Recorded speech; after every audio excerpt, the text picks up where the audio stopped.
Igbo bi Igbo ekene m unu. Igbo ndị ọma njem ọ na-asị m nke onye chi ya zelu. Ebe anyị nọ tata bụ na Royal Hospital nke dị na Ekemkpọ. Ị gafesala Ekemkpọ. Ijụọ mmadụ ese Royal Hospital. So nwa anyị na ya na-abụọ na ebe a tata. Kem ata. Praise God, aka. Praise God. Oke ebe ya na-abụọ na ebe a tata bụ Praise God aka Chukwu. Kudogere ka ịma m nọọsụ kudogere. So onye mkpụ na ya na-abụọ na ebe a Praise God aka Chukwu. Oh, Praise God aka Chukwu bụ ihe mụrụ nwa. Ya bụ ihe mụ this girl.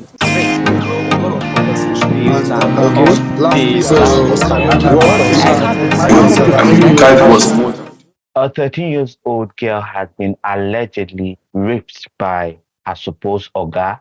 It's a norm for people in Nigeria to go to rural areas and pick up children from poor homes. Poor homes meaning they do not have the ability to cater for their daily needs. They don't have the ability to send their children to school. They do not have the ability to even feed 3 times a day. And they make less than $1 working menial jobs. It's normal for the elites in Nigeria to go and pick up these children and call them houseboys and housegirls, domestic workers. But this story is one of a girl who was 13 years. She could not read, she could not write, she could not remember things. She had a disorder. In other words, she was a person living with disability. With me is Kelechi Achafo. Kelechi always being here. Mr. Kelechi, how are you doing? I'm fine, thank you very much. How are you doing too? Thank you, I'm fine. Before we dive into this news, I'd like you guys to listen to this video clip. This video clip is in Igbo, but I'm going to give a brief summary once we arrive back. Igbo bi Igbo ekene m unu. Igbo ndị ọma njem ọ na-asị m nke onye chi ya zelu. Ebe anyị nọ tata bụ na Royal Hospital nke dị na Ekemkpọ. Ị gafesala Ekemkpọ. Ijụọ mmadụ ese Royal Hospital. So nwa anyị na ya na-abụọ na ebe a tata. Kem ata. Praise God, aka. Praise God. Oke ebe ya na-abụọ na ebe a tata bụ Praise God aka Chukwu. Kudogere ka ịma m nọọsụ kudogere. So onye mkpụ na ya na-abụọ na ebe a Praise God aka Chukwu. Oh, Praise God aka Chukwu bụ ihe mụrụ nwa. Ya bụ ihe mụ this girl. Praise God aka Chukwu dị just 13 years old ka ọ dị. This year ka ọ ya eme 14 years. Then bad luck to him. Omitie one man omitie. The man take advantage ya. Maka na ọ nọchara ya. O nwere ihe ọ na-echeta. Ọ dị agụ ife. Nwata 13 years. Ka a man jekwuru. Okay. All the 13 years. He take advantage na ọmali ife. He take advantage na virgin ka ọ bụ. Irape ya this virgin wo ya. Etobia eme. Ọmụọ nwa. Elapịa n'ụlọ ọgwụ a since January. Negekwa ntị since January. Ịkpali isi ya. Ihe imele ya bụ na onwele ụsụ enwele ọnụ na onwele ihe ndị befa ya eme na mmadụ anọrọ na befa ọkwa nkali ka ọ bụ. Onye arụdio na-anụ nwa ka ị na-esi anya wee ligolu wee tụbịa ime wee gbarapịa. Okay, now the problem dị ebe a bụ na this girl mụrụ nwa with operation. Kekwana ume o ji achị nwa. A girl of 13 years old. Irape ya this virgin wo ya. First experience onwe na sex. Etụbịa ime. Ịgbarapịa n'ụlọ ọgwụ since January. A na-akpọ yi na-ebuga na mmadụ anọrọ. Mmadụ nọkwa. Lozeus family anyị etinye gị aka. Ọ ya ka nsi na ọka m bịa ka m kọwara unu ka o si dị maka my classmate bụ ihe kpọrọ m gbatara ọsọ enyemaka n'ụlọ ọgwụ afa nọ faji 258,000 naira na Royal Hospital dị na Ekemkpọ. Thank you, viewers. Thank you for joining us. So the video you just watched, the person in the video was just saying that Akachuku was a girl, or is a girl rather, that was picked up from a rural area. She was dropped in the state hospital by this, I suppose, Oga who promised her parents that he would take her to school with his wife, supposedly the madam, take her to school, put her in education, give her food, take care of their child. But it turns out that all these false promises ended up in impregnating this girl, taking advantage of her, raping her, someone who has a disability. Not only that, also going scot-free and boasting there is nothing that can happen to him. This is how far injustice and corruption is in the Federal Republic of Nigeria. Not just that, Nigerians also has taken it a step forward in UK. The supposed story of the what is their name again? Is it the senator? Do you remember his name, Senator Emedeke? Is it Emedeke? A wealthy Nigerian politician, his wife and a corrupt doctor are behind bars tonight after being found guilty of a shocking and elaborate organ harvesting plot. Ike Ekweremadu and his wife Beatrice trafficked a vulnerable street trader from Lagos to London with the promise of money. They wanted to take one of his kidneys to transplant into their sick daughter. But when medics at London's Royal Free Hospital rejected him, the plot began to unravel. Police praised the victim's bravery today in coming forward to help secure the convictions. All three defendants are facing a maximum life sentence under modern slavery laws. Ellie Pitt has more. When this 21-year-old man walked into a Surrey police station last year, crying and in distress, it was the start of an investigation into an alleged plot to harvest his organ. That will not be intimidated by any circumstance. Today, Senator Ike Ekweremadu, a powerful and wealthy politician in Nigeria, has been convicted of conspiring to arrange the travel of a young man with a view to exploiting him for his body part. Found guilty of the same charge this morning was the senator's wife, Beatrice, and a medical middleman they used, Dr. Abina Abeta. This is the first conviction of its kind in the UK. We could not have achieved this without the courage of one person, our victim survivor. I want to commend him for his bravery in speaking out. The Old Bailey heard how the victim, a street trader from Lagos, was offered £7,000 to come to the UK and promised a new life here. But the real plan, the jury was told, was that he would donate his kidney to the Ekweremadu's daughter Sonia, seen here at the front, who has a serious kidney condition. It's not illegal to donate a kidney, but it becomes criminal if there is a reward of money. They were pictured together before the proposed operation. He can't be identified for legal reasons. Today, Sonia Ekweremadu cried in court as she was cleared by the jury.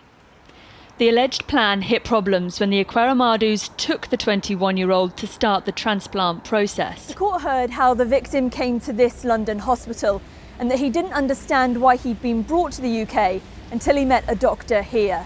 That doctor said the young man was not an appropriate donor because he hadn't had any advice about the risks of surgery and didn't have the funds he'd need for lifelong care. So the operation was refused.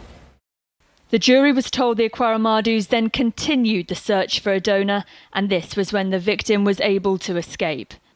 Today, his lawyer in Nigeria explained how his client's life has been changed forever. Certainly, with these things, he can't go back to who he used to be.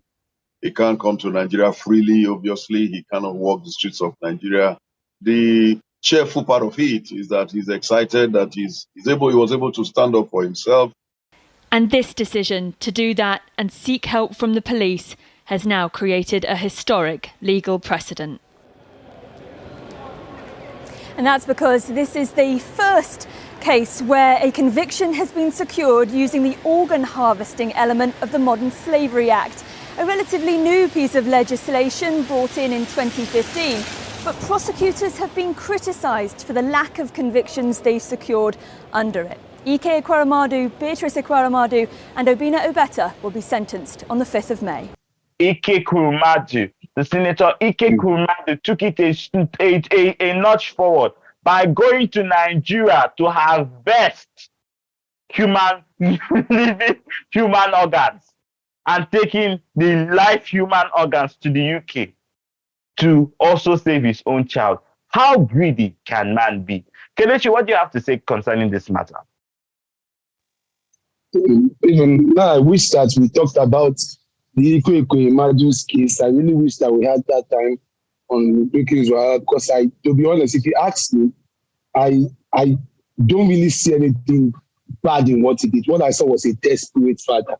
A father who was desperate and is over Don't see anything bad in a man going to Nigeria, picking up a young hawker, someone that is not up to his class, using his elite power as a senator to manipulate a young boy. It's just like somebody from America coming down, knowing, now I don't want to say your situation, but knowing the situation of Nigeria and using it as an advantage to deceive, to take something that is dear to you. You could have Kukuma just say the boy has no essence of living because he's poor. Let them just sniff at his life and use it to replace an elite's life. That is simply what you're saying. Like I said again, I wish that we had that time to discuss it on the show, but we did not have the thing to break because it would have been an entire different news. It's funny how people cry about human rights and say, oh, it's vulnerable, but the Americans do it, the Europeans, even they are the master of it. Chinese people put a lot of people on death row and they harvest their organs, and guess who gets the bunch of it? The Americans and the Europeans who need kidney transplants. It happens. It's like the organ trading is the biggest in the world. They are the ones that point the finger, but they are the best at doing it. It is a big world market. Even Squid Game showed us part of what was being done. People did not even, I'm sure there was a lot of Asian people condemned that part in Squid Game. It wasn't needed. No, it was needed. We had to show the Japanese and the, not only Japanese, but Chinese culture and the Asian culture of what they do with people, where they harvest organs, and the Europeans, Americans come because they are the highest bidder. They come there and get organs. Majority of them, not that they are the waiting list, they will end up dying.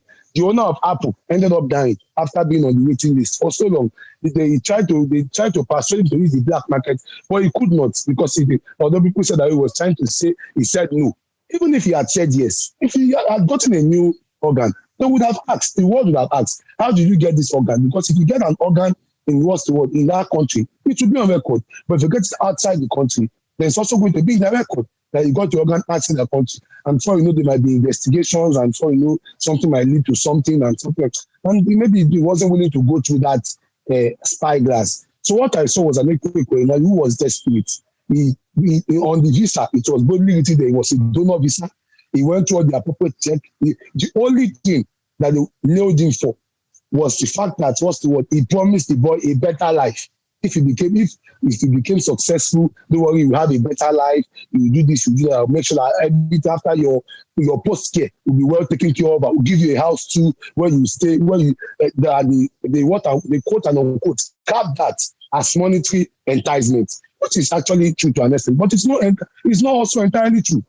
Monetary enticement can be relative. Even the security agencies and police use monetary enticement to get people to speak, to get cases solved. People use it. The healthcare providers use it to get cases solved over there. So I don't see the double standard. Because of that, every other thing was checked. The fact that I was coming in to donate, the fact that the boy was appropriately checked, he was brought into a donor visa, he could command make sure that they let them know that he was going to be transferred. He didn't go to the black market, he didn't go to the mafias, and yet they gave him the maximum sentence. Please, that is insulting. That is racism to the fullest. You might call me being a joker, but that's how I see it. Give him a maximum sentence when he made things all spelled out. But just the only one mistake that I hang on to was the fact that he promised the boy a house and some money and said he would give him a better life after the surgery. Let's not be an hypocrite. So moving down to this, what I feel about this issue is that on this issue, it's a different case entirely. This is just a case of taking advantage of somebody that is vulnerable. When somebody is vulnerable and you take advantage of them, let the few out of the law go upon them. And I've said this over and over again. Please, people should stop giving out their kids to people to take care of. Nobody can take care of the kids as much as you can. If it is Gary that you can drink it with your kids. Let your kids be with you. Try to take care of them, provide for them, give them a better life as much as possible as you can. Try to nurture them to a certain extent. Once they are up to 18 years, you can tell them to go and be working to support you. You can tell them to join your business to support you. Even some people as long as 12 said. You said, do they have any business for the kids to join? That's what a lady. That's to what be a very lazy honest, family, a lazy parent. I think, and that's why I like America, when you don't have the financial capacity to take care of a child, the government steps in. And even though that most people will not support abortion, most people who see they don't have the financial capacity to take care of a child, they go through the family planning, which abortion happens to be one of them. Not everybody agrees with that, by the way. But I feel like if you do not have money, you have no business raising children. That's honest. Yeah, I don't support abortion. Too. It's the last.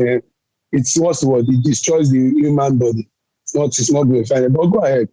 To be very honest, I think if you don't have money, you have no business raising children, because a child, it needs to be taken care of.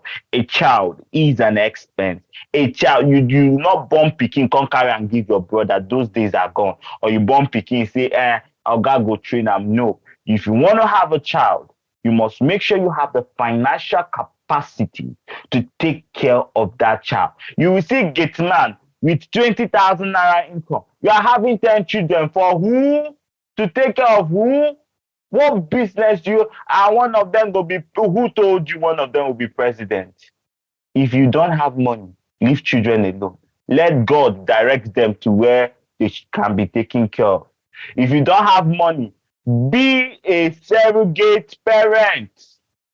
Give birth and give birth and give. I'm sorry that I'm laughing, but be a surrogate parent. Don't give birth to a child and let the child come into this world, and from day one, that poor child will be soaking garri with you. It was never in the child's plan. Oh, and as a child too, when your parents have done much, I think at the age of 18, you become an adult. You should get off your parents' role. You will not be a child to your parent. From a child, you become a son, you become a daughter. So that's it. You talking about, taking care of your children, drinking. No. If you want to have children, make sure you have money. If you don't have money, leave children alone. Over to you, Mr. Chafu. Yeah, for me, I think that's basically said it on me. You basically said it, and I'm just saying that people should also learn. Parents should be much more responsible. If you have no business taking care of it, if you know you can't take care of children, then you have no business raising children. Because I see a lot of us broken children these days coming from broken home, broken parenting, and it's just quite sad, very very sad.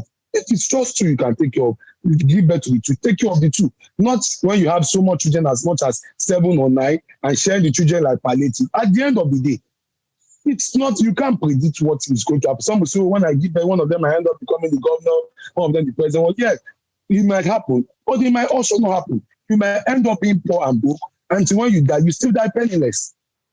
But when you would have given birth to 2 or 3, and would have used all the effort you had, maybe 2, and you have used all the effort, all the money, everything, all your savings to take care of those 2 or 3, send them all out. Like sponsor them all out from primary to university, even maybe take them abroad for their masters. And they're going to, in turn, also reward you and give you the best life. And when you are old, they watch the world, they carry you up, they make you... Or they may not, or they may still turn out to be hoodlums in the society. Such is life. Or they may... Yeah. Children are not insurance. They may not. That's true. Gone are those days where you say, hey, my child now my insurance. No. You want to insure your future, put your money towards your pension, keep your savings so that when you are old, nobody should carry, to be honest, at this point, I don't think anybody should carry anybody's responsibility. Not saying I love my parents. I will always take care of my parents. And I'm a person who likes responsibility. But I don't believe that responsibility should be forced on you. Responsibility should be free will. If the child wants to take care, okay. If the child does not want to take care, okay. That's why the Western world remains the best place to live. And that's why the human lifespan of the Western world remains the highest. Why? Because responsibilities are not forced. I've seen so many first. You be first speaking, now, so the pikin die. That's how the child dies. Because you are first born. Oh, the matter. You are the first wife. You are the first this. You put so much pressure. Some people cannot even come back home because they're expecting so much from these children, and these children are looking, they don't have all these expectations. So I think responsibility should not be forced on anyone. Anybody having children, you're having children because you want to have your children. Your children are not your commodity. They are not your property. It's so some children say should not even be, they want to bear your name, they should bear your name. If they don't want to bear your name, they should not bear your name. But my point being that every human being that is given birth to has a free will, should have a free will to choose what and what not to carry. Because we have this African tradition that we give first sons or first children or first whatever or children this responsibility, and these children don't fit into their father's shoes because they are not built up that way.